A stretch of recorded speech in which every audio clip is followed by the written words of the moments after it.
Judaism has a whole wide range of positions on any topic that exists, and we know this is true over time if we look at our literature, our Jewish Judaism, texts. Even Orthodox Judaism has a fairly moderate approach to abortion. Consider it. Judaism does not see all abortion, or really any abortion, as murder. For example, the Torah stipulates that if a woman miscarries due to an assault, the assailant is not held liable for murder, but rather must pay only for the lost capital of the fetus. It's very important to note that the Talmud determines that the first 40 days after conception is considered mere water, and so that opens a window for early term abortions, which might be made difficult later on in pregnancy. Closer to the birth, the fetus is legally categorized as like the thigh of its mother. Since a woman would not be permitted to amputate her own thigh, except in the case of preserving a life or for other health reasons, so too abortion would not be acceptable, except when it is.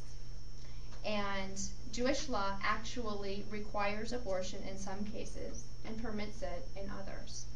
Specifically, Jewish law requires abortion when the woman's life or health, both physical and or mental health, is threatened by the pregnancy.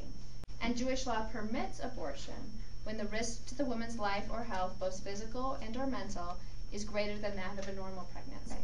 The other thing that's really important to understand in Jewish law is that a fetus does not attain personhood until the head emerges from the body, or if the baby is breech, till the majority of the body has emerged. Okay? So it has nothing to do with conception or movement or any other gestational stage. It's actually when the head emerges. When I speak to you tonight as a representative of the United Methodist Church, I have to tell you what the social principles say about sexuality, abortion, whatever. But as a private citizen person, I can have an opinion. The social principles, while not to be considered church law, are a prayerful and thoughtful effort on the part of the General Conference to speak to the human issues in the contemporary world from a sound biblical and theological foundation. They are a call to faithfulness and are intended to be instructive and persuasive in the best of the prophetic spirit. In relation to abortion, and again, the United Methodist Church is a huge umbrella organization. You'll find United Methodists who are extremely liberal, United Methodists who are extremely conservative, and everybody else. I think they've actually hammered out over the years an excellent statement on abortion that I feel very good about as a guideline. And again, this is a guideline for United Methodists. It's not law. Okay. A belief in the sanctity of unborn human life, which makes us approve abortion.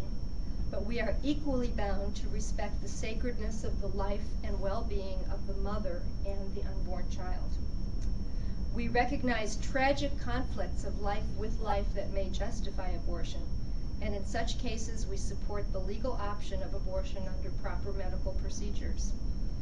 We cannot affirm abortion as an acceptable means of birth control, and we unconditionally reject it as a means of gender selection. We oppose the use of late-term abortion known as dilation and extraction, partial birth abortion, and call for the end of this practice except when the physical life of the mother is in danger and no other medical procedure is available, or in the case of severe fetal anomalies incompatible with life. And we call all Christians to a searching and prayerful inquiry into the sorts of conditions that may cause them to consider abortion. So in other words, if you are of childbearing age, maybe think this through and pray this through before you find yourself in that situation.